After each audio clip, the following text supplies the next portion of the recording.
Chris is the one who's in the right here, and Chris is blind. Because it needs to ride the toothbrush into my mouth. Squirt it in your mouth. What crime did you do that made you go in prison for the bread and the vinegar? Because if I'd have gone straight in Domino's, I probably wouldn't be here to tell the tale. Really and imagine going in a massive ginger beer to get a smaller ginger beer. I'm all for diversity. I'm like, we should have more diversity, more representation across mainstream program. Do you want to do Strictly? Are you insane? Welcome, Chris, to the Dream Restaurant. Oh, thank you very much for having me. Welcome, Chris McCausland, to the Dream Restaurant. We've been expecting you for some time.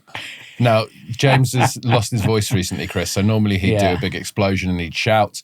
But what you went with there was actually, it was from the stomach. It was quite a good projection, I thought. Wogan. Projecting there. He's also spilt a breakfast baguette down his trousers today. God damn it, Chris. And you know, he has the perfect guest in front of him for this to be the day of a disastrous spillage, but yet still felt the need to talk about it. So He also texted me about that, and I thought, well, I must remember to bring that up on the episode because that'll annoy him. Luckily, I've got Chris here who brought it up because I went straight quicker than I ever thought I would. Well, it's not often I'm the only one without food down my trousers. It was a breakfast wrap, and they put too much sauce in it, and they should let you know. Yeah, did you kind of have a bit of a disaster yourself, or did you bite one end and it squirted out the other? Well, actually, first of all, I dripped on my right leg when I was eating it. Yeah. So dripped out of the. And then I was like, oh no. You're so OCD that you had to do the other leg. Yeah. Yes. But when I was sorting out my right leg, it came out the bottom on my left leg. So see, to me, what this is, my left leg's worse. You know, when you're at school and someone came to school with like a big stain on their trousers, and they'd be like, "Oh, I had a yogurt this morning and I spilt it," or it's Tipex. Yeah. It feels like that. It feels like well, it's exactly where. Yeah. If I had jizzed in my pants, it would be. Yeah. So it's pretty annoying. Yeah. Because we got 3 episodes today. Yeah. And then after that, I've got to go and try and pitch a TV idea to someone. Well, that's not getting away. Well, what's the TV idea? Is it about a man who doesn't wash his clothes and stuff? You could pivot. You could pivot and say you're in character. I mean, the state of TV in this day and age, it could be a reality TV show called Jizz or Not, and then you've just got to guess whether somebody jizzed in their pants or if they had a bit of a food disaster. Chris, that's a brilliant idea. Oh God, Channel 5. The follow-up to Is It Cake or what? Yeah. Is it jizz? Yeah, is it jizz? Have you ever had an episode start so low? Yeah. It'd be nice to say no to that question. But let's elevate the episode. Let's talk about your book, Chris. Keep laughing. Keep laughing. The autobiography. Yes. Let's elevate this episord. Yeah. And not talk about jizz unless the whole book is about jizz. Chapter 12 entirely about jizz. Respect. Yeah. If you read the index, Yeah. the J page goes on for about. Now, is it your first book? It is, yeah. At the minute, it's also the last one. Oh, yeah, It's both. It straddles both first and last, otherwise known as only. So you enjoyed writing it, then you enjoyed the process? Do you know what I did? Yeah, I wrote it this year. Michael Joseph, part of Penguin. I never know whether I should call them Michael Joseph or Penguin, but it's no one's heard of Michael Joseph. I don't know who Michael Joseph is, so people have heard of Penguin. They a stroke of genius. They put the book on sale before I started writing it. There's nothing puts a rocket up your arse. Yeah. Like a book being on sale, it doesn't exist. Yeah. Wow. And what that meant is I didn't plan any of it. I just got stuck in, and if I'd have been left to my own devices, I'd have gone round in circles and overplanned it, and just what about this? What order should I put the chapters in that don't exist? And so I just started writing, and I made sure I got to like 50,000 words before I even started looking how it went together. And it's mad when you start writing, because you've got no idea whether you've got the word count. Like you don't know whether. That your story is the minimum word count, and in the end, it was like it was well over to the point of arrogance. Really, I'm thinking people need to read 122,000 words about my life. How often are you checking the word count? Every time I've written a book, I just keep checking the word count all the time, to the point where I'm like, this is too much. I'm pushing the font size. Every time I'm writing it, I'm going bigger font every single time. Doesn't affect the word count that though, mate. Yeah, I know, but it affects how it looks on the shelf. Yeah, more pictures. That's one thing they asked me. They went, we need to sort out the photographs for the book. I said, what do you mean the photographs for the book? They went, oh, people put photographs in autobiographies. I said, I'm not putting photographs. I'm not being the only one that doesn't know what the photos are in my own book. People can use their imagination. I've used words to describe things. They can picture them in their minds. But no, do you know what? It was good. It was easy. Well, that wasn't easy, but it was easier than it would have been a year before. Mm-hmm. So, you know, like I did Strictly, and it kind of just changed how I felt about a couple of things, really. About, do you know, all the things that you'd be typically closed off about, and like all your emotions, and you keep them kind of buried away, and you don't let people in. If I'd have written it a year before, I'd have written just the jokes, just the funny stories. And they're all in there. But like once you've cried on the telly in front of 10 million people, you kind of feel a little bit more open about things. But also, like, I was such a perfectionist, like in that I wouldn't kind of put things out if I didn't think they were good enough. Mm-hmm. And then all of a sudden, you know, you do this thing that teaches you that, you know, things can connect with people in a way that you don't expect if you just put yourself out there. It doesn't have to, like, the dancing wasn't the best dancing, and there are greater works of you know, literary kind of non-fiction out there. But if it connects with people, then that's the main thing, isn't it? Yeah. I've just said that. 4.9 stars on Audible. Did you get halfway through that sentence and realise I'm supposed to be promoting my book here, and I'm just said it's not the greatest work of literary non-fiction? Well, it's not, is it? I mean, it's hardly bloody Charles Dickens, is it? But, you know, for a comedian's autobiography, I think it more than holds its own. Yeah. Charles Dickens couldn't also do the comedy clubs of the UK and win a dance competition, Chris. Yeah. Also never had a chapter entirely about jizz. Yeah. That I know of. I've never read any of his books, actually. He could have. Charles Dickens could. Towards the end of Great Expectations. Yeah, well, he always named his characters, didn't he, about like how their personality traits and things. That was the thing. He probably had a Mr. Jizz in one of his books. It'd be like Mr. Jizzlekins or something. Yeah, I've had it with Jizzlekins, yeah. So we always start with still or sparkling water, Chris. Do you have a preference? I just think it's. I mean, I don't really trust people who drink sparkling water. Mm-hmm. Don't really doesn't sit right with me. Yeah, it's like someone sucked all the fun out of lemonade, isn't it? Yeah. And do you know what? Like you drink sparkling water, your brain expects fun. Mm. Mm-hmm. It's like you got COVID. It's missing something. It's the beverage equivalent of when you stand on an escalator that's not moving. Your brain's expecting one thing, and you get an entirely different thing, and there's just something not quite right about the universe. Yeah. And I think people who enjoy sparkling water are people who are just so void of any fun and joy in their life, but like to pretend that they've got something going on. Yeah, and that's their idea of fun then. Yeah, because I love bubbles. Yeah. But not bubbles without the fun. The bubbles add to the fun. The bubbles make the fun better, but the bubbles aren't the fun.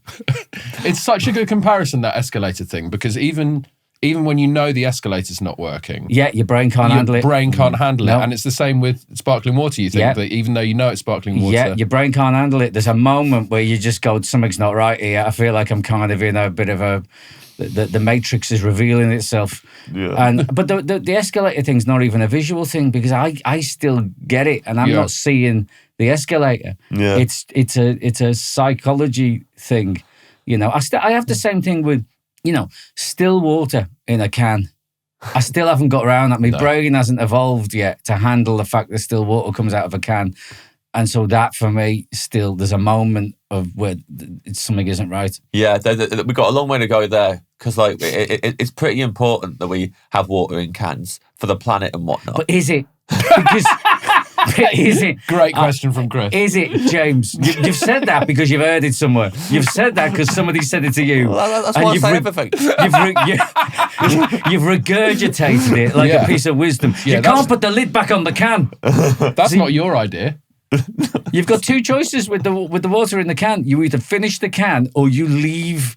You have your 3 swigs and you leave a can of water. Yeah. You can't take it with you. You don't trust a can in a bag. You got a laptop in a bag, or you got your stuff. You don't trust the can. No. You trust the bottle. You don't and you trust say it's the can. good for the environment, but bear in mind, every time I have a can of water, I take 2 sips and then throw the rest of it at a bird. Yeah. Oh, I didn't know you did that. Yeah, well, but you're the one who thinks it's good for the environment because someone else said it to you. Yeah. I mean, Jimmy, are you talking? I mean, I don't know your vernacular here. Are you talking like kind of tweety, or just some tweety? Some woman walking down the street? No, I'm not. I'm not going. Yeah, I'll chuck it at a bird. Yeah. Because that wouldn't be bad for the environment. Just sort of like just your career.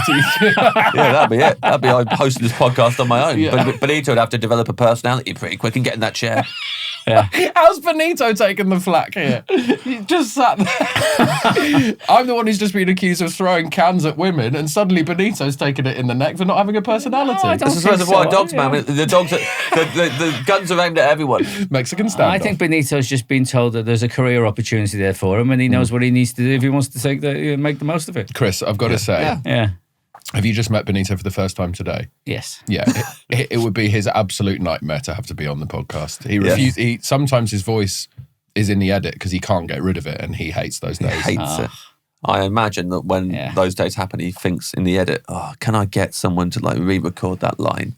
So it's someone else saying it. It's a funny name as well, isn't it? Yeah. Benito, yeah. It sounds like Benito sounds like something you'd order, like a version of a taco or something. Yeah. You're in, do you want a taco or do you want what's the other one you get, a fajita, or do you want a Benito? Yeah. It's like a cross between the two. It sounds like something that James would have down his pants.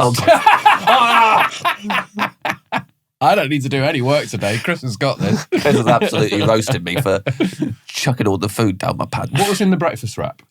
Well, I made the mistake of ordering extra sausage. So 2 sausages, bacon, scrambled egg. That was the killer, actually, because the scrambled egg then waters down all the sauce, and the sauce is like a hot sauce, like a sriracha tomato sauce. Yeah, sounds nice. Yeah, it was nice, but you have a lot of liquid in there. Do you want to shout out the place? I don't think he's done anything. I don't think they'd appreciate it. Yeah, no, I don't think they would, actually. Although the man was very nice. He gave me my food. Yeah. So that was nice. That was a nice start to the day. Yeah. And then I stupidly decided to eat it while walking, which I don't know why I did that. Madness. Let's just have a moment there. Yeah. Oh, yeah. Yeah. This is now I know. I knew it. I knew this was going to happen, Chris. I've given him the responsibility, as you saw before we started the podcast. I gave him the responsibility that he's got to do the shouting. And I said, that means you've got to know when to do it. And he was like, yeah. And during this whole bit, I was like, he's forgotten. Oh, yeah. No, I didn't forget. I was just enjoying the chat. That's the problem. Because I enjoy just a nice chat, Chris. What shouting's he got to do? I got to shout poppadoms or bread in a bit. But the idea is I surprise the guest. But it's not going to surprise you now. So the least surprise we said. I wasn't listening. Yeah. All right. Talk about something else for a second. Chris. Yes, man. You said poppadoms or bread, Chris McCausland, poppadoms or bread. Were you surprised? Do you know what? That's all I can say to that. Poppadoms or bread? Where am I? Who offers poppadoms or bread? Ed? Why did you do that, Ed? That's weird. Oh, yeah, good point. Yeah. What kind of restaurant? What kind of restaurant is that an option? Yeah. It's the dream restaurant, Chris. It's, over 300 episodes. It's the sort of thing you'd get at the start of a meal. So, obviously if you're in an Indian restaurant, they bring poppadoms at the beginning. Yeah. If you, many other restaurants bring bread. Mm-hmm. There's other things as well if you want to hack it a little bit. But if you had the choice between poppadoms or bread, which would you go for? Do you know what I mean? It depends. Like, bread's a funny one, isn't it? Like, we've kind of conditioned ourselves to think the bread dipped in vinegar is cultured. It's like it feels like something you'd eat if you're in prison. Yeah. Like, God, do you know what? All we've got left is bread and vinegar. What was the crime? Have you ever tried dipping the bread in the vinegar? Well, it's better than just the bread or the vinegar separately on their own. It's like the vinegar decontaminates the bread or something. It's probably one of the greatest successes in marketing, in the history of marketing, that they've managed to make bread and vinegar with a bit of oil. like something that we become excited about and feel cultured about. What crime did you do that made you go in prison for the bread and the vinegar? Throwing cans of birds. Yeah. Straight in the slammer. I mean, I love bread, but like, is bread dipped in a bit of oil and vinegar as good as people make out? I think we pretend it's better than it is, to be honest. Yeah. Poppadoms, they stress me out. I can't handle the logistics of the sharing of the sauces, especially because I don't have the optical ability to kind of interact with the sharing from the other people. I kind of hog one. The mango chutney I like, and then you get an oniony one, which is a bit too oniony. There's a hot one, and then there's a yogurty one. Yeah. Don't like the yogurty one. Sometimes I get the yogurty one, and I think I've got the mango one because somebody's taken the mango one and put the yogurty one where the mango one was, and I've spooned it on. I don't know what it is until I get it in my mouth. Who are you hanging out with that's having dinner with you and swapping the mango one with the yogurt? Well, they're not swapping it. It's just that they'll have the yogurty one, and then they'll go, "Oh, I fancy a bit of mango one," so they pick the mango one up. Then there's because they take up too much space as well, don't they? Then there's a space, so they put the yogurty one where the mango one was. I pick that up thinking it's the mango one. I spoon it on, mouthful of yogurt. when I'm expecting mango. Yeah. And again, the world's a bit funny then, isn't it? Because you're expecting one thing and you get another. Can't handle it. Yeah. I find it quite stressful. I mean, the poppadoms, they're so minimalistic in their, solidity, aren't they? Really, it's such a thin line between poppadoms and what do you call them? Do you call them dips or accompaniments or whatever? Condiments, maybe? It's such a thin line between poppadoms and them, and just spooning the substance into your mouth, isn't it? It's like there's so little between. You might as well just pass us that in a spoon, and I'll just eat mango chutney. Yeah. And every so often, I'll have a bite of poppadom. I mean, why don't people do that, actually? That'd be a lot less hassle, wouldn't it? You'd need a spoon each, I think. Spoon of mango chutney, stick the poppadom in your mouth, have a bite of that. It's all in there. It would have been in there anyway. Yeah. And then have that. So you could say that about all food, though, couldn't you, Chris? Like, why are we having it all prepared as meals? Why don't we just eat each individual ingredient and it all mixes up in our stomach? Well, I'll tell you what. Why do people spend so much effort balancing toothpaste on a toothbrush just to put it in your mouth? Squirt it in your mouth. Balancing. What's the point of that? Balancing it. Everybody does it. Yeah, I'm going to balance this on because it needs to ride the toothbrush into my mouth. Squirt it in your mouth and then just brush your teeth. It's all in there. Yeah. So do you put a line of toothpaste across your teeth? No, just squirt it in. Just squirt it in? Yeah. But like, I do that because it's a pain in the arse for me to try and balance the toothpaste. Like, I'll balance. I went through a period in my life when I was losing my sight, trying to balance the toothpaste on the toothbrush, and I get the toothbrush to my mouth and realise there was no toothpaste on it. Yeah. Right? So I just realised, well, I just squirt the toothpaste in my mouth. But now I do that. Yeah. I don't know why does not everybody do that? Why do you all go through the palaver of putting it on the toothbrush? Yeah. And it's the same with poppadoms. You know when someone says something that you're going to think about every day? Yeah. So now every time I brush my teeth, I'm going to think of you, Chris McCausland. I just realised that my electric toothbrush died this morning, and then I forgot to put it on charge. Oh, no. So now I'm going to get home and I'm going to have to wait before I'm able to brush my teeth. You're going to have to go manual. I mean, do you brush your teeth as soon as you get in? No, but like... Well, then put it on charge. Yeah, but What's the problem? But I know I'm not going to remember until I actually come to brush my teeth. Yeah, but he's also going to use it to clean his trousers. Yeah. Yeah. I mean, and that's why it will look the way it does. Yeah. So in answer to your question, I'll take the poppadoms and dips, but if I can get rid of the two I don't want, and if I can have my own, and if I can just spoon the mango chutney into my mouth and then just have a bite of poppadom to go with it, that makes it easier. I'll do that. Absolutely. Brilliant. Perfect. Dream starter, Chris. Do you know what I love? I never antipasti. Is it antipasti or antipasti? Did I say that right? Yeah, I think so. Yeah, antipasti. I'm looking at Ed because it depends what you're going to say. You want, Chris, because if you say antipasti and then you're describing spaghetti, I've got to know what you think antipasti is. I said it out loud and then I was like, is it antipasta? No, antipasti is right. Yeah. The starter. I love an arrangement of foods that I can just put in my mouth. And again, do you know what? I mean, completely coincidentally, we followed on here with a theme, haven't we? Yeah. But I like the idea of just putting separate things in your mouth in different combinations. Yeah. And you know, I kind of make my own little version of it at home in a way, in that, you know, I like standing up while I eat it as well. I'll just stand in the kitchen and I'll have some meat and some cheese and some tomatoes and some maybe sun-dried tomatoes, some olives, and I'll just sit there and I'll stand there and I'll just munch. Yeah. And so the meats, a little bit of cheese, mozzarella, sun-dried tomatoes, and some different meats. I don't even need to know the meats. I just need to know that there's different meats. Yeah. And like, oh, that one's different to that one. I don't need to know where they came from, how long they've been aged, what part of the animal they're from, or what animal it is. It's just different meats. Now, the only word I'm going to pick you up on there is you don't need to know what animal it is. Well, no, I mean, what I mean is I could probably tell when I eat it, but like, I don't need to know when it's on the way up to my mouth. Yeah. You know, I'm happy with like, you know, just give me some different meats. And I'll figure it out as I'm going. I'll play a little game. That's good. We always like to add a game element to it. Don't be giving me animals that don't belong on it. Yeah, sure. You know, but like a little bit of beef, some ham. You know, different types of ham. There's different names for that, isn't there? Yeah. I don't need to know them. I was going to list some, and then I was like, he doesn't want to know that. Yeah. Just give me them, and those. You know, I've just slagged off the bread as a starter, but those lovely soft long breadsticks that you get, that's where they belong. Yeah. Get them on there, because you can wrap some meat around the end. Yeah. Put a bit of sun-dried tomato with it. Have a bite of that. Then you've kind of got a ham, breadstick, sun-dried tomato thing going on. Yeah. And then next time, get a bit of mozzarella, put that on with a bit of olive, and then you've got like a completely different thing. You're basically cooking at this point. Oh, cooking in my mouth. Yeah.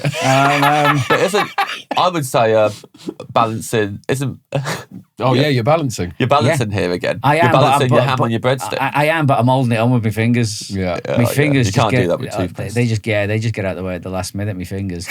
But antipasti, but I want antipasti for 4. Right? I mean, because if I'm in a restaurant, I've ordered the antipasti for 2, because the antipasti for 1 is just not good enough. Yeah.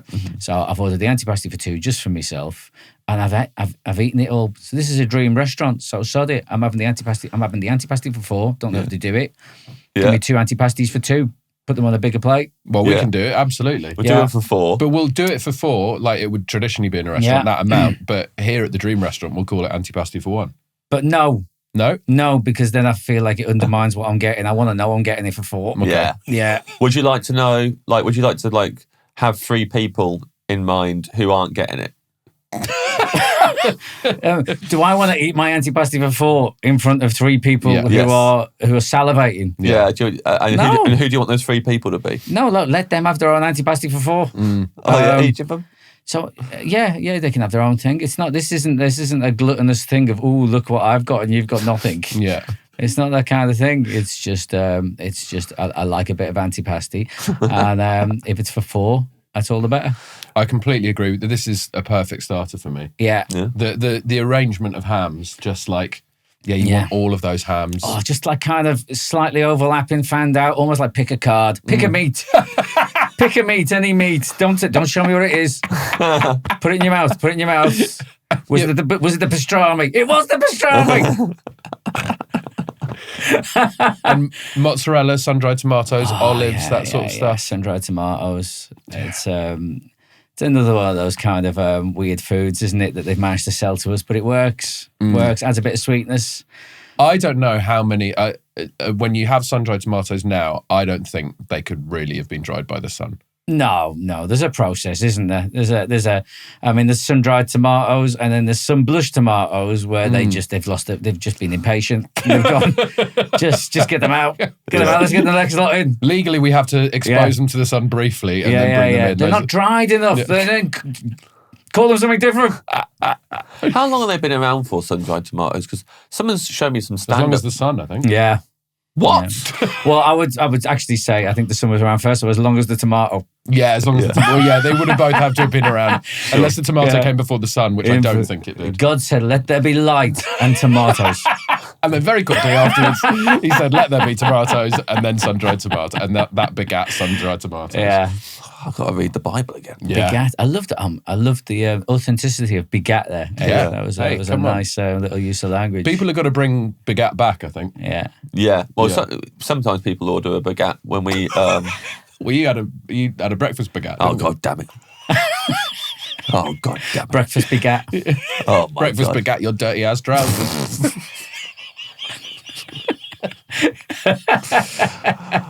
Dream main course, Chris. Dream main course. We didn't talk about... Did you want to know who I want there? What? Did you want to know who I want there at The the three dinner? other people. Oh, yeah. Sorry. I thought you didn't want them there. Yeah. Who are the three other people you're going to eat? They also get an antipasti. Oh, I don't want to give them an antipasti. I want them to have to watch Chris eat an antipasti for 4. Yeah. It's weird. Who do people pick on this usually? Like, do they pick like... Sometimes they're friends and family. Sometimes some celebrities I'd like to meet. Yeah. Sometimes they say that we can be there, but... Oh, no, I don't want that. Yeah. Although, James would take some of the heat off any spillages I have. Yeah, exactly. Yeah, it's weird, isn't it? Like, because I'd imagine them. people on this a lot kind of pick people who, like, their dream kind of dinner guests. They go, oh, do you know what? Like, imagine having dinner with Jimi Hendrix or...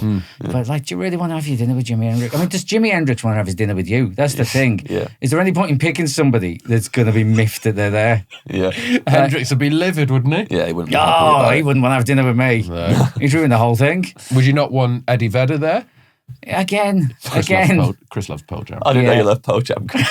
Chris did Pearl Jam on Celebrity Mastermind. Oh, great. I think sometimes these people would add a little bit of pressure to dinner that you don't need. You always feel like you've got to kind of, I can't enjoy the antipasti in the way that I want to enjoy it. Do I want to be shoving random foods into my mouth in front of Eddie Vedder from Pearl Jam? I'm not sure I do. Do you know what? I'd love to have my dinner if I can enter a fictional world. I'd love to have my dinner in an episode of Frasier. I'd love to be there with Frasier Crane and Niles and Daphne and Martin, like the original Frasier. Yeah. I'd love to be in there. I could be like a less annoying version of Daphne's Northern Family. Sure. From the later series, yeah. And just to be in there and to be part of the farce and the pretense and I think my favourite thing on that, I loved Frasier. It was my favourite sitcom. I loved it when Niles was going out with Daphne and she was taking him to a concert and he said, am I dressed appropriately for something called Bananarama? I love that this meal's going to be in an episode of Frasier. Yeah. We know what the side dish is going to be. I love it. There you go. So I'd love to have my dinner. Yeah, I'd love to be in an episode of... they do a good antipasti. Yeah, Niles and they would put that together beautifully, I think. But they'd tell you what all the meats are. They'd love to take you through what all the meats are. They would. I'd put up with it for that. Yeah.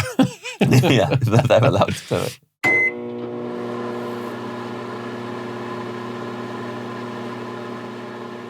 Okay, main course. My wife's Brazilian, and I must admit that the Brazilian offerings of food are absolutely solid. they are. You know what I mean? Brazil, solid offerings. Yeah. They love steak. I love that cheese bread. It's like pan de queijo or something where it's like looks like a bread roll, and then you tear it open and there's more cheese than bread in there. Yeah, absolutely amazing. Yeah, I love it. They've got a lot of the baked goods are nailed in Brazil. A lot of kind of pastels, which are like egg and chicken, and in like a pastry kind of suet thing, and chicken and cheese fried sandwiches. It's phenomenal. But so they do picanha, which is steak, and it's steak cooked on I think they cook it on like an open flame, but it's just salted. It's really salted, just salty steak. And then they'll carve it thin into small pieces. There's only one thing better. I love a meal. You might have figured out that I don't have to use a knife, right? So you get the steak kind of in bite-sized pieces. You can just eat it. comes with like black beans, garlic and onions in. They've got this thing called farofa, which I always take the piss out of because it's like sand. It's like somebody's emptied their flip-flop on your plate. It's like a pile of sand. I think they make it with flour. It looks like a grain, but it mops up the black bean sauce and the garlic and just kind of gets involved with the other foods. And I'll have some chips with that. Some chips and steak, black beans, farofa. It's good. The farofa thing is wild because I've been to Brazil and I had no idea what it was. But you're right, it soaks up whatever moisture's left, right? And then you've just got a completely flavoured sand. But it's almost like clumping cat litter is the way I think of it. Yeah, but it works. It does work. It works. It's delicious. You wouldn't eat it on its own. No. Yeah, it'd just be like a little cup of sand. Yeah. Just a cup of sand. But when you've got a bit of juice going on, you've got a bit of meat juice, you've got a bit of black bean juice, it all lends itself. And everything on that plate can be eaten with a fork. You can just kind of stab and shovel and get involved and there's loads of garlic in the black beans and it's good. Do you like the Brazilian barbecue places where they bring around the skewers and just cut it off for you? Yeah, I love it. Yeah, and they just keep going. And you have your little traffic light on your table, and they completely ignore it. Yeah. Green means meat. Yeah. Red means come over and check if I want some meat. So I just noticed your fingers on red. Are you sure you don't want it? Oh, go on then. Yeah, I've only been to one of those places once, but that's exactly the experience. And also they told me about the system really strictly beforehand, as if I wasn't going to be able to do it. Yeah. And then they didn't do it. Yeah. I went to one in Philadelphia. Yeah. Called Fogo de Chao, which I think is a chain. That's the one I went to. Is it? Yeah, but in LA. Oh. And I went absolutely wild, obviously. I ate so much meat. And the salad bar as well is basically like you can just go and get huge chunks of Parmesan. So I did that. And I was only staying in Philadelphia for one night and went back to the hotel room and did the worst farts I've ever done all night. To the extent the next morning I checked out and I felt guilty. I was like, they're gonna have to burn the whole hotel down. Yeah. This is the worst. It was in the curtains by the end. Oh man. You have to. My mother-in-law does this thing whenever she wants to get rid of an odor in the kitchen, in the bathroom. She lights a match and waves it around as if she's just burning the fart. I think that works. Yes, but if they'd have done that in his bedroom that night, it would have been like Home Alone. It would have been like a terrorist. Yeah. Home Alone 2, where he puts his flaming head in the toilet and it's full of petrol. But does it work because it does what like she claims it does, that it burns the aroma in the air? Or does it work because the room just now smells a burnt match? That one, yeah. It's definitely just because it smells, but you just put a stronger smell in. Just a stronger smell in, yeah. How often have you been to Brazil? A few times, not as often as. So my mother-in-law lived over there, but she came over when we had our daughter, and she lived over here for ages. It's for all of its good points with the food, it's bloody hot, isn't it? Oh God, it's so hot. Yeah. I remember when the first time I went, my wife was like bigging it up and she was going, "Oh, the food, you're gonna love the food, you're gonna love." She was bigging it up. Bigging it up. Her country. Yeah. Well, no, but she knows his feelings on some countries. Sure. She goes, "It's the food, the steak, the blah blah blah," and she goes, "The beer, the cold beer. Oh, they love a cold beer. Brazilians know a good beer. They love a cold beer." And I turned up. Do you know what it was? Skull, Skull, everywhere. They sell it in the shops. They sell it on the beach. They have guys walking up and down the beach with bags of Skull. I said to her, Skull is like literally like the only place you can buy it's Quick Save in 1992. But yeah, so they love a cold Skull. But in that heat, any cold beer is good, right? Yeah. It's so hot. I had this thing with it where like you couldn't walk on the sand. It was so hot. the sand that you couldn't. It burned your feet trying to walk across to find where you were going to go to like pitch up on the sand. And I said to her, "Why can't I just wear me socks?"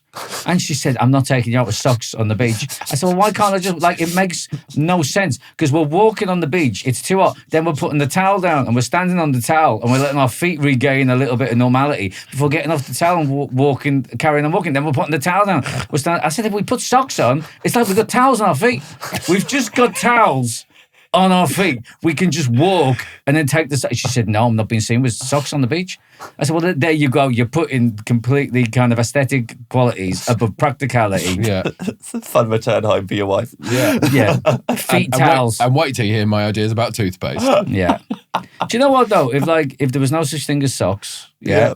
And then somebody said like, "Oh, I've invented something." You just put it on your feet and then you can walk on the beach. It's called feet towels. Yeah. They would sell like hotcakes. Yeah, Everybody like, "Oh my God, feet towels have changed the world." My life is now completely different. Yeah. With feet towels. Feet towels. Yeah. Feet towels. It's a shame really that socks got in there. Socks got in there, they've ruined it. Now people can't view them differently. Yeah. I guess you could bring out feet towels and just make sure they're made of the exact same material as a towel. It could be this could be your Dragon's Den moment. I think you could do it. What do you reckon Stephen Bartlett would say to I'm stood up there in front of him. He's saying, "How high up the leg do they come?" I'm like, "Well, they just need to be trainer size because it's only the sole of the foot that he's protecting, Stephen." Yeah. They are made of regular toweling material. I reckon they'll sell like hotcakes in a very small... I think you got to change that phrase because you're meant to be cooling your feet down. Yeah. So maybe something like cold cakes. They'll smell like cold sandwiches. Yeah. In a very small number of countries. Yeah. Okay, well, you might lose Bartlett on a very small number of countries. Yeah. Your dream Christmas dinner. Merry Christmas. Merry Christmas, Chris. Merry Christmas. Ho, ho, ho. Dream Christmas dinner. Great if your dream Christmas dinner is just some cream. Respect. A bowl of cream, please. Not a lap like a cat. Do you know what? Like I had, I remember going back years. I had this Christmas dinner that this must be like in 2008, 2009, somewhere around there. And I'd cooked it, right? Yeah. And we had friends coming over, and one of them's an Italian chef. And so I'd really, really planned this Christmas dinner, yeah? And like, there's a lot of things going on. I'd researched what I need to do to make everything good. I didn't want to be showing up, yeah? And I'd like worked out the times. I kind of half cooked some things and then put them on the side so that I could put them on, have everything done at the right time. I had the times all worked out. 4 different timers going at once for things. And couldn't have been going better. And then he turned up and he rolled a spliff and he said, "Have some of this." And in the space of 2 minutes, I forgot everything that was on the oven. Literally, there was like, honestly, you can imagine that there's the chaos in my mind of like, I couldn't even see what was on the oven. I couldn't even remind myself visually. I lost track of all the times. I lost track of what I was cooking. I just ended, the whole thing was so farcical to me that I thought it was all ruined. I thought, that's it, the dinner's gone. And then he stepped in and he saved the dinner because he's an Italian chef. But the combination of having this dinner that I was half responsible for, that I thought I'd lost, that suddenly somebody else stepped in and saved and probably made better than what I would have made it. And combined with the fact that I now had the munchies. I absolutely love that sliding doors moment of you got everything prepared and then an Italian chef comes over and says, "Do you want some of this?" And it's yes or no, and the day is so different based on which question, which answer you go with. I couldn't even told you what vegetables I was cooking. I had no idea of anything. I didn't know where to begin. Yes. And, God. Yeah, so that was a good Christmas dinner for a lot of reasons. Wow. Was that like the traditional Christmas dinner? Was it like turkey and all the trimmings? I don't really go for the turkey. I can't cook a turkey. I'll have do you know what? Like, just for tradition's sake, if I'm out somewhere that's doing Christmas dinners, I'll have a turkey dinner like once a year, just to say I've done it. Cranberry, I don't keep your cranberry sauce. Do you know what? I don't get it. I don't understand why. It's like one kind of mad person did it 200 years ago. Like, you know what? I'm going to put jam on a dinner. like just some absolute loon. What we got? Well, we've only got 5 things left. We've got some turkey. We've got some jam. Let's have turkey and jam. It was probably like a member of the aristocracy or something, or someone in the royal family, so everyone had to agree with it and eat it at the same time. Yeah, and then all of a sudden it's like a thing that we have to do. It's if you have a Christmas dinner sandwich, it's just like somebody's combined a meat sandwich with a jam sandwich. Yeah. You like jam, though? You like Pearl Jam? Which I've just remembered what Pearl Jam means. Yeah, it's all down your trousers. Yeah. There's just no way of you editing that out now, is there? It's been such a key part of the thread of the podcast. It's a runner. Yeah, Pearl Jam on my trousers. Get rid of that. I think Christmas dinner is as much about enjoying the leftovers as it is about the dinner itself. Mm-hmm. And on that regard, just a ham, lovely ham. Ham for you, because ham's great cold, ham's great hot, ham's great cold, ham's great sliced thin, fat chunks in a sandwich on its own, used as a vehicle for something else. Almost like it's like a meaty poppadom, isn't it? You can just... So ham, lots of ham. Christmas ham. Christmas ham, So like a lovely gammon, basically, like big slices of gammon. Yeah. And and then it's good then in any form over the next few days, isn't it? Love a ham. The stuffing's good. Again, with the applesauce, like I'm not as anti-applesauce as I am cranberry, but I still wouldn't put it on my dinner. Like just keep it to yourself. It's not as harsh and as jam-like as cranberry, but still, it's not for me. I do kind of agree with you on the sweet sauces. I would do it out of tradition, but how do you feel about bread sauce? Yeah, it's a bit savoury, isn't it? I mean, you have it with the turkey, don't you? You don't have it with ham. You could have it with ham. Could you have it with ham? I'd have bread sauce with ham. I'd pop horseradish with ham. I'd pop mustard with ham, Chris. Yes, I don't know. I mean, it's weird, isn't it? Because like I've only ever had mint sauce with lamb. I wonder whether mint sauce would go with other things. It's never been an available option for me to just work in a kitchen and we'd make an onion salad with mint sauce and just have to mix it all together, and it was actually really nice. We'd send that out, and that was with other dishes that weren't just lamb. I can't actually remember what it was with now, but like it was quite a popular item on the menu. Actually. I'd go mint jelly over mint sauce anyway. I love mint jelly. Didn't know that about you. Yeah, I remember when I was a kid. This has gone back years. I remember having like a side, like a little spooned out kind of combination on a salad of celery, beetroot, and apple, like chunks of apple, and that was good. Like apple adding a bit of sweetness on it, like in that form to something that's savoury was good. But not. I think the sauces just get a bit sickly, don't they? They sort of take everything over. Yeah, they take over. Yeah. No, I'm happy with the gravy, to be honest. Gravy, parsnips, carrots. Get a bit of. I know broccoli's not traditional, but it absorbs gravy. It's a good. I also like to pretend I'm a giant when I eat broccoli. Yeah. And like I pulled up trees from the road, and then I like go and I eat it. Like I honestly do the noise like I'm kind of. I don't know, like giants can't eat anything without going like before they put it in their mouth. They probably just eat like us, don't they? Just bigger. Yeah. I just imagine your Brazilian wife sat there now. That's why she doesn't take me out. That's why she doesn't take me out. I'm in the restaurant. Pretending to be a giant again. Yeah. Talking about your feet towels. Feet towel. Yeah. Roast potatoes, parsnips. Do you know what? Like parsnips, for me, there seems to be a trend of trying to make the parsnip the full length of the parsnip. You know, interesting. Yeah. And it's quite lethal for a blind man having a sharpened parsnip on a fork, because you don't know. First of all, often you don't know what you got on your fork. Yeah.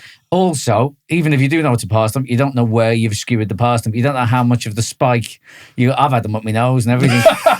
So, you go to kind of get one in your mouth and it kind of hits you with it up the nose or in the eye. Quite a lethal vegetable, especially if it's well roasted, quite sharp on the end. Yeah, and we've got to stick to the tradition with parsnips, which is you get the fat end and then the spiked end, right? 2 separate parsnips. Yeah, I'd shorten them. Yeah, you shorten them even more. Yeah. But the thing for me, when that happens, is often the short end, the flat end, looks like a roast potato. So I think it's like you with the poppadom dips. I think I'm getting a roast potato, and then it turns out it's a parsnip. I'm not happy with that. I don't like that. No, is there? Do they look the same, or you just? Well, okay, yeah. Chris, I'll offer a counter argument and say they don't look the same. They don't. I wouldn't imagine they look the same. No, they don't. They look the same. No, they're identical, Chris. They're not identical, mate. I think you're cutting your potatoes too small. Yeah, you're cutting your potatoes too small and cutting the ends off weirdly. Yeah. Chris is the one who's in the right here, and Chris is blind. Yeah. Well, Chris is telling you they don't look the same, and he's correct. That's a low point for me of the podcast. They don't look the same, and your trousers look fine. Do you know what? Like the amount of times as well, I tell you, this is the worst. This is the worst. Is when you're having your dinner, like not being able to say. It's like Russian roulette. You don't know what you got till you got it. Yeah. The number of times I've thought I'm biting into a juicy quarter of tomato and it's a whole piece of lemon. Oh, and but I mean that is the opposite of fizzy water. Yeah. That is the fizzy water. You think you're getting something and you're getting nothing. Yeah. That you think you're getting a little bit of something, you're getting everything. You're getting too much. Too much.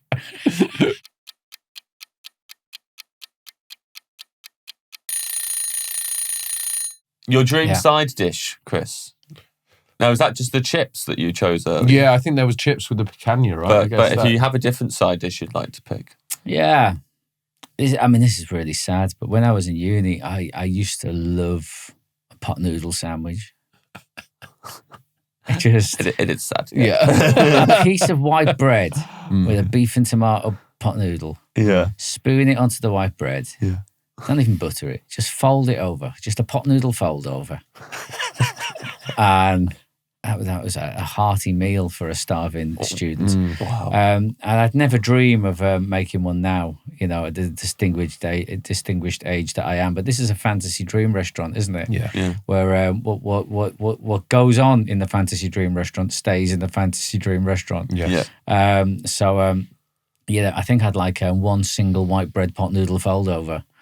I also remember, do you know what? Like I was so kind of unworldly with my foods. Like the first time I ever had pizza was when I was a student at uni. I'd never eaten pizza. It just wasn't a thing. It was a thing, but there was there just wasn't. We didn't go to pizza restaurants when I was younger. Going to a restaurant just wasn't a thing that we did really. Do you know what I mean? Yeah. And I also didn't like cheese when I was younger. And I didn't know that melted cheese tasted so much differently to blocks of cheese. Yeah.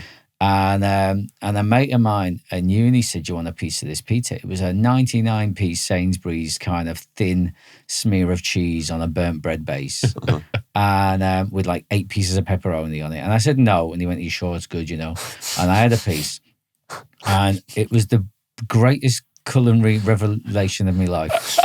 Is that single piece, and I'm glad I started with a 99p pizza, because if I'd have gone straight in Domino's, I probably wouldn't be here to tell the tale. It would have been too much for me. Yeah. So that moment was one of the greatest kind of shifts in my eating, was the realization that melted cheese and pizza was incredible. And I still had a world of pizza to enjoy from that moment. I'd started at the bottom. It's the best place to start. Well. Yeah. Now we're here. But you know what? If I could recreate that moment of that first piece of pizza back then, just give me that as a little side. Oh yeah, nice. So we're dispensing with the pot noodles. I think I want to give Chris both because I like both. The pot noodle fold over. I think we're like doing like Chris's uni years. Yeah. As the side dish. Yeah, university years. University platter as the side dish. Because I don't think we'll ever have a pot noodle fold over again on the podcast. I think this is the only time. I think we've got to grab this with both hands. Yeah. Very much sounds like an invention that Chris has come up with. Yeah. I could add it to towel socks or whatever. Yeah. Feet towels. Yeah, feet towels. Trademark. Apologies. TM. Copyright 2025. I don't know how Bartlett is going to respond to the pot noodle fold over. I can't see him going in on this. Well, if he's out some Huel on it. If he's out for the feet towels, imagine Dragon's Den. He's out for the feet towels. Chris doesn't get investment, leaves. The next person in is Chris, clearly just wearing a hat. Holding a soggy. He's like, right, hear me out. That's you. I know that's you. Listen. As well, back in the day, like going back to like, I don't know, late 90s or something like that, you go into a festival, like you went to the Reading Festival or something like that in the late 90s. They would have a pot noodle stand, an official pot noodle stand, right? And it was a giant pot noodle. Yeah. And you'd go into the pot noodle to order a pot noodle. And I would go in to get a pot noodle just because the thrill of being in a pot noodle was so much fun that you like the idea of being in the pot noodle was better than the pot noodle. So you'd almost feel like you were going on a ride. Yeah. Yeah. Do you want your dream meal to be in a pot noodle? A massive pot noodle. Yeah. A Christmassy one. Yeah. Yeah. If it fits the format. Yeah, sure. Can we let's not forget that this will have to be a big pot noodle restaurant in the middle of an episode of Frasier. Yeah. I love it. Giant pot noodle the size of these Seattle Space Needle. Yeah. But honestly, so the whole it just looked like, because I could see back then. So for the people at home, it just looked like a huge pot noodle. But the front of it was cut out like a little doorway, and you'd walk in the pot noodle, and you'd come out the big pot noodle with a little pot noodle. And even just now, the thought of it's making me giddy with like excitement. It's a thrilling thing to do. Where else do you get to go in the big thing and come up with a little version of the big thing?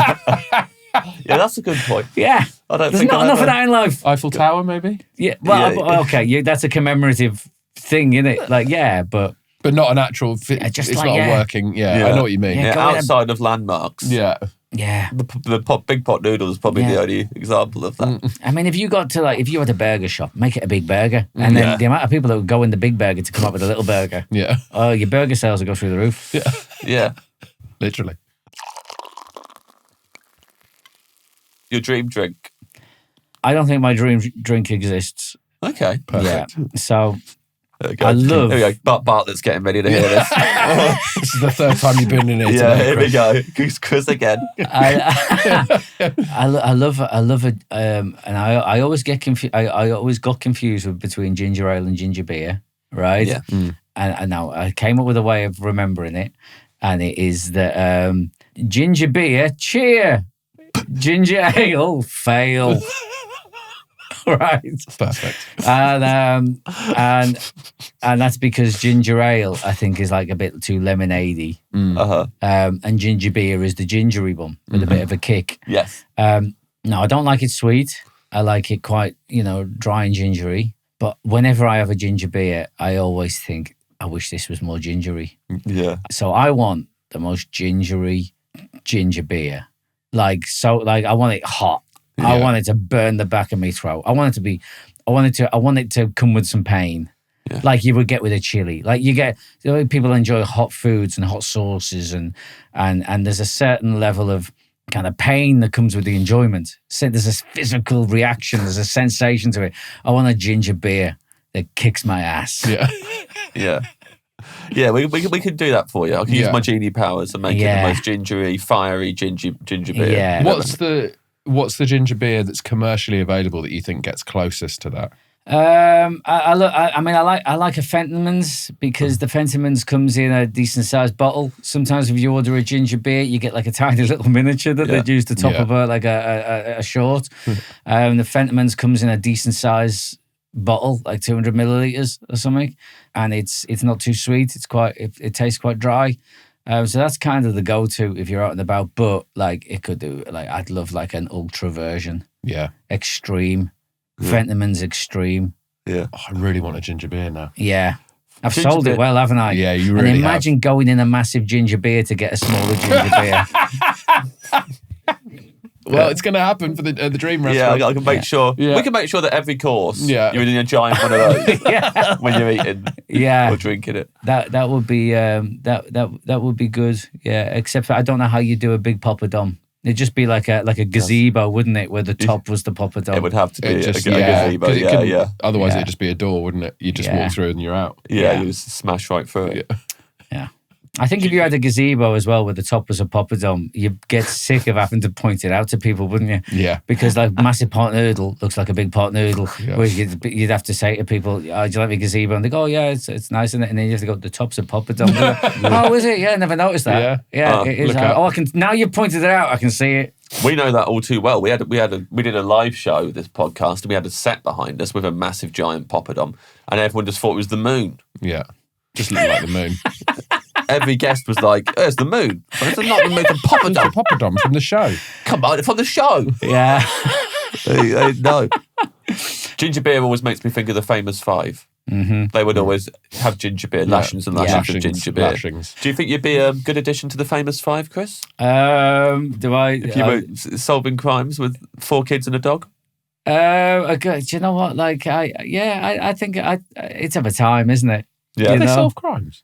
I like the words. They caught criminals and stuff. I like the words they use, you know. There's always those words, isn't there? The good food words that she used in those books. Like, she'd mix the words up, wouldn't she? Like delumptious and scrillicious and things like that. So, it's innocent times, isn't it? Yeah, I'd imagine being in a gang that solves crimes. They didn't solve proper crimes, though, did they? Yeah, there'd be like drug dealers in like in a lighthouse or something. They didn't do drug dealers in a lighthouse, did they? Oh yeah, yeah, definitely. Yeah. I thought they I think there was one where murder. And did they do murders? Yeah, vicious murders. five find a shipload of ket. That was one of them. We arrive at your dream dessert, Chris. Yeah. Do you have one? What are we in a giant one of now? Oh God, this meal's dragging, isn't it? Yeah, no. I love it when we can see the exact moment our guest runs out of energy. Yeah. I love, or I did love. I probably wouldn't love them now, but like I did. I love a school dessert, and when I was in school, I loved school desserts, and I always remember the joy of a pink custard day or a chocolate custard day.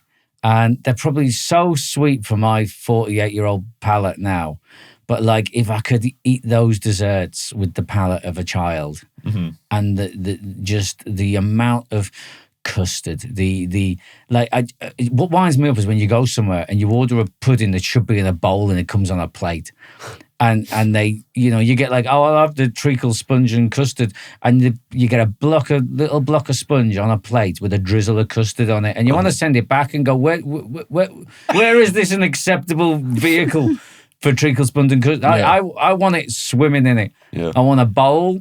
I want a bowl that facilitates the custard being higher than the sponge. I want to be surprised when I see sponge in there. Yeah. I want it to be a bowl of custard and I want to excavate the sponge like I'm an archaeologist. So good old school desserts with huge amounts of custards of various fluorescent colours with the palate of a child. So we're going with the treacle sponge. Is that the one that you would have? Love a treacle sponge, yeah. A good old spotted dick. Even like a Bakewell tart with custard. Yeah. Jam roly-poly was... I love jam roly-poly. Yeah, big time. With a good old... a pink custard.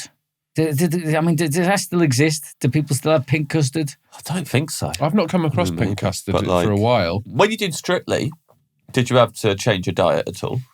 When I did Strictly, which I talk about in my book, Keep Laughing, which is out for Christmas, makes the PR guys out there, they'd be like, oh God. They left ages ago, Chris. Yeah. Thank God he's brought it back to the book.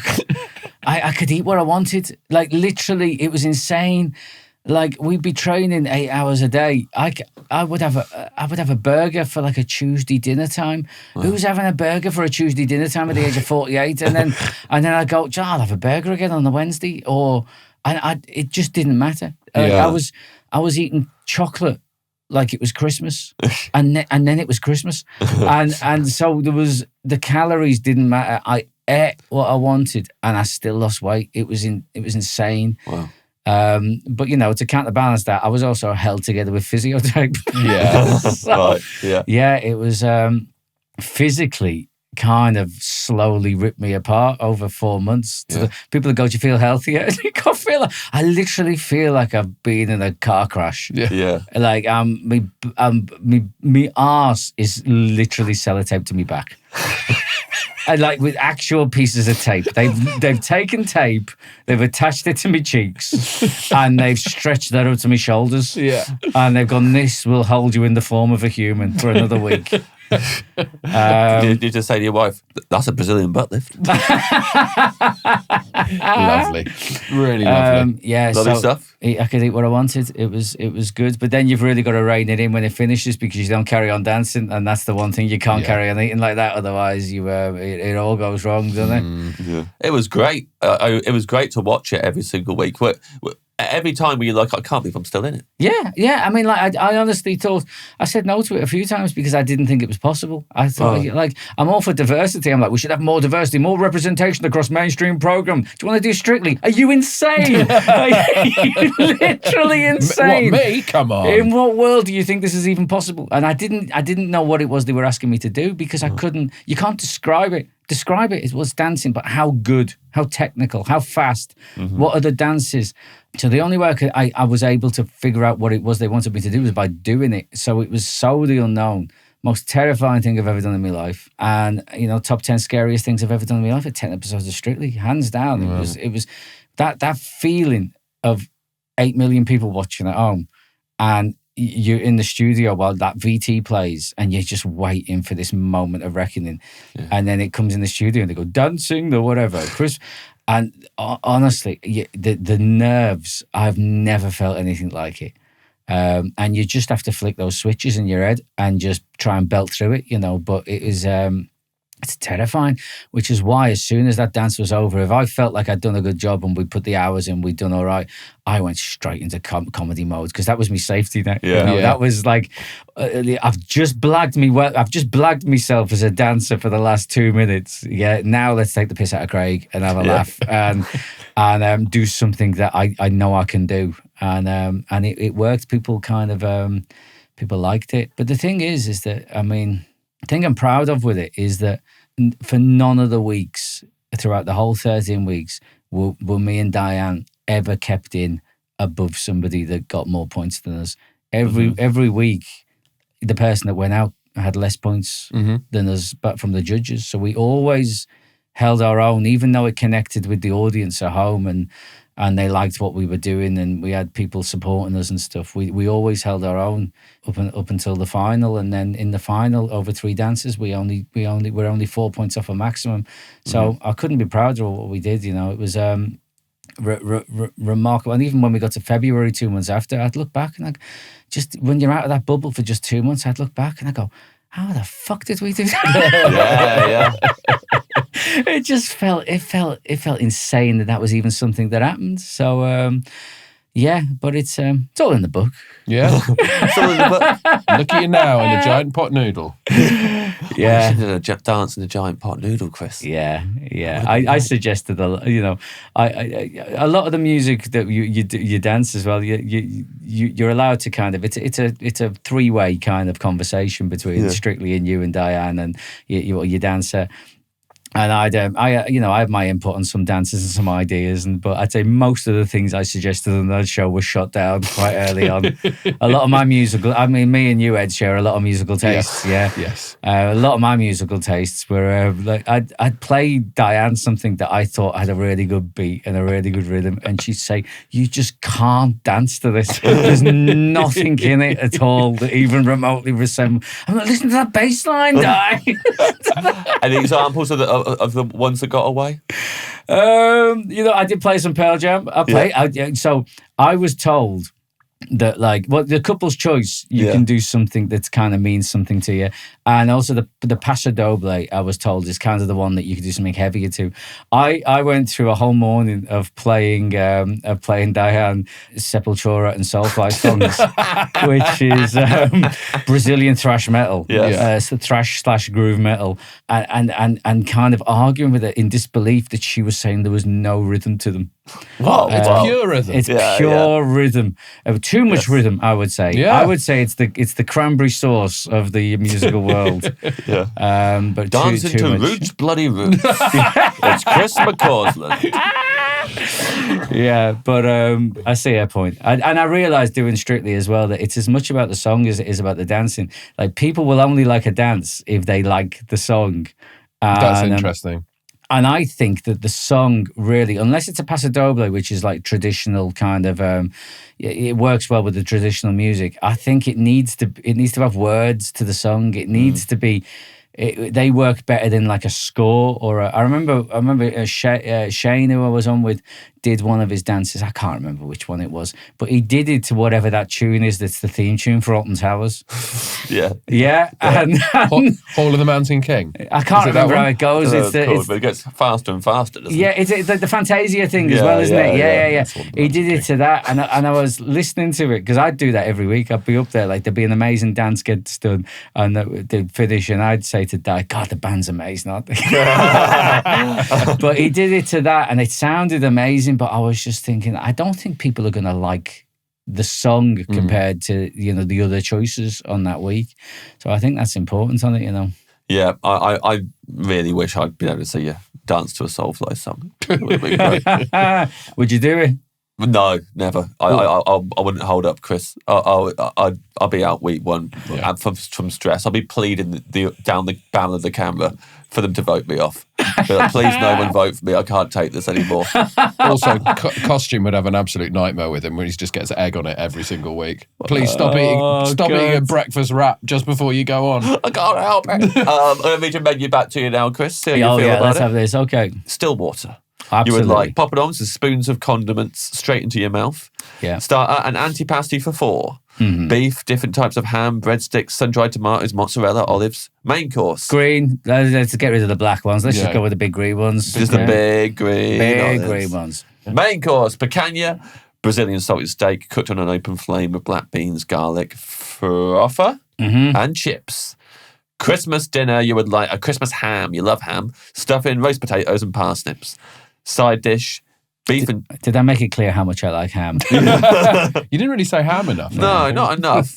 Side dish, beef and tomato pot noodle sandwich, a fold over on white bread, and a bite of your first pizza when you were at university. Yeah. The 99p one. Life-changing. Drink the most fiery, gingery ginger beer that we can make for you. And dessert, a school dessert, huge amounts of various custards with the palate of a child. Well, can I just say that it sounds like the palate of a child is the thing that's been eaten there.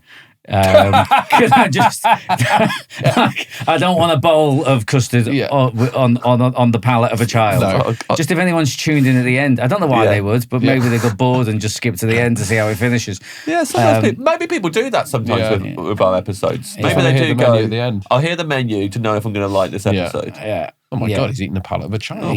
What the hell? I thought this was a nice guy from Strictly. A little bit more context to it than that. Yes. Yeah. Well, what a lovely Christmassy way to end it. Chris, thank you so much for coming to the Dream Restaurant. Thanks for having me. Thank you, Chris. Ham.